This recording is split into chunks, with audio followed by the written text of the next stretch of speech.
I'm going to show you 10 practical ways that you can call your listeners to action at the end of a persuasive speech. This is part 4 in a 4-part series on how to write a persuasive speech. Look for links to the entire series in the description below this video.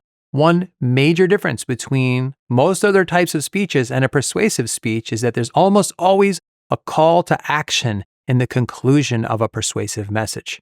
It's also one of the areas that many speakers struggle with. So we'll look at 10 practical ways to call listeners to action.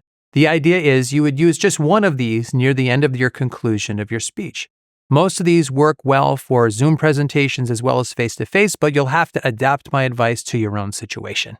Now, I promise we're going to look at 10 of these in a moment, but here's what I mean by a call to action in this video specifically for a public speaking situation. And here's what a call to action is not. It's not the same as a closing tactic that you would see sales people use.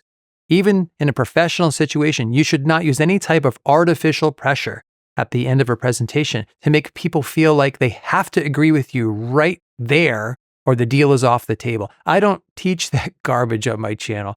Most persuasive presentations are the beginning of a presentation, not the end. In the same way, a call to action is not a manipulative, pointless moment of pressure. Calls to action in a speech should not include, for example, a huge commitment or a big challenging step. Instead, think of your call to action as little more than a clear and concise invitation. You're asking listeners, if they like what they've heard so far, to take the natural next step toward the solution you've already explained in the body of your presentation. A good call to action should also be extremely clear, transparent, simple, and it's an easy step for listeners to take. Here's a list of the top 10. There's a little overlap between some of them, but you usually want to pick just one. The key point is that you should be able to deliver each of these calls to action in just a few sentences, almost at the end of your conclusion.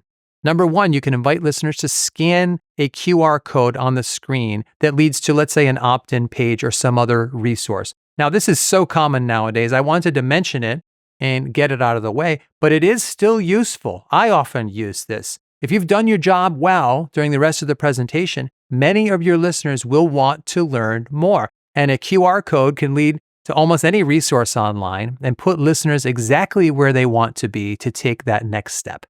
Number 2, you can ask listeners to provide their email address in exchange for a one-time gift. There are lots of reasons they may want to do this. They may want to receive more information from you, receive a one-time gift like a workbook, a checklist, some other top tips that you can provide them, or other giveaways. I don't personally do this, but many speakers will offer to email their listeners a copy of the PowerPoint slide deck. Sometimes even a reminder email is the kind of message listeners will be thankful for, especially if there's some information that's time sensitive or there's something happening on a particular date. Number 3, in the same way, you could have some free items available in physical form that listeners can take away with them when they leave the room. This could be a printed pamphlet or some other type of physical handout. A few months ago, I was doing a presentation with Julian Miravel in person about our book, Positive Communication for Leaders. Julian always gives out a postcard-sized diagram of his model, the Wheel of Positive Communication. On that postcard, there's also a website and other contact information. That little postcard frequently leads to more book sales and additional speaking invitations for Julian. It might seem a little old-fashioned to give a physical object like a pamphlet or a postcard, but many people still like that. Number 4, you can invite them to sign up for an ongoing newsletter. This again involves asking them for their email address or perhaps their physical address if you send a hard copy of the newsletter. Some people still do that. Instead of sending them a one-time freebie like a booklet or a checklist, you'd be inviting them to sign up for an actual ongoing newsletter correspondence with you. This could be high-quality information you send out periodically, and it's a nice variation on this call to action because it doesn't have to be uniquely tailored to each speech or each audience. A consultant friend of mine used this to send out a newsletter once per quarter. It always had helpful, expert-level information in it. It was a great way for her to stay in touch with her regular clients who would frequently invite her back year after year to do workshops and executive coaching. Number 5, I've seen many speakers offer a free one-time phone call or consultation or follow-up meeting after a presentation. Like all of these other calls to action, You have to pick one that fits your goals and your purpose, as well as something your listeners would benefit from. Maybe, for example, you're a financial advisor. In that instance, a one-time free follow-up consultation might make sense for both of you. This could also be a follow-up small group meeting. So years ago, I was attending a large presentation that was about helping young people become professional speakers. There were probably a couple of hundred people there in the big room, but the call to action was for first-time attendees to have a follow-up small group meeting immediately after the big presentation. So I attended this meeting with about 6 or 7 other young professionals, and it was really helpful information tailored just for us, and it was well worth our time. Number 6, you could ask your listeners to donate their money, time, or help. You usually see this at the end of any type of nonprofit presentation. Those speakers are often there to raise support of various types from their listeners directly. I know of a nonprofit organization that runs residential facilities for young women with various types of mental health struggles. The leaders use public speaking as one of their main fundraising strategies. They talk about how the organization is helping lots of people, and then at the end of the presentation, in their call to action, they directly ask listeners to donate money to support this cause. Other speakers might ask listeners to donate their time or labor, like helping to fix up a building in the community. Number 7, some speakers who are speaking to an internal audience might be asking listeners for a decision to support whatever plan, project, or cause they're there to talk about. In fact, this is one of the most common types of calls to action that you'll see if you're speaking to your own company. But many speakers aren't clear enough about their call to action here. So you might be speaking to your supervisor or a team of leaders perhaps in your own department. Your project may need their approval or money or simply an official yes.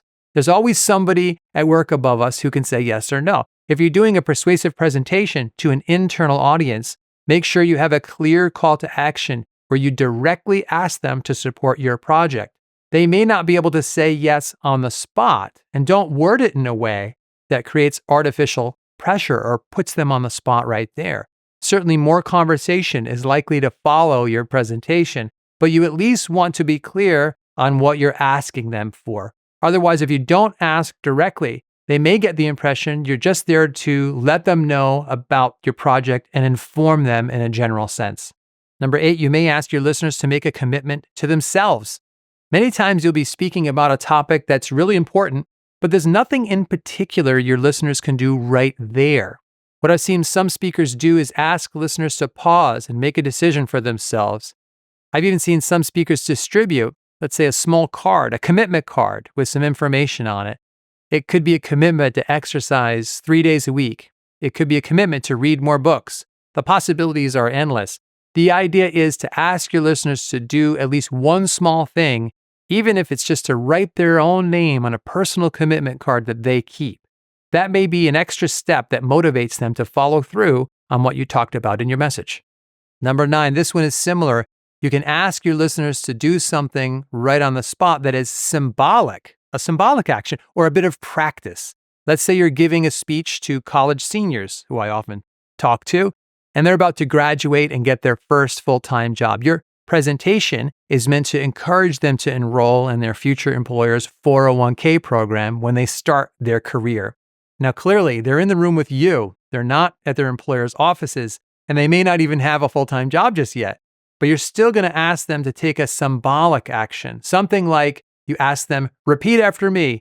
When my employer asks me if I want to enroll in the 401k program, I will say yes. And then they'd say it along with you.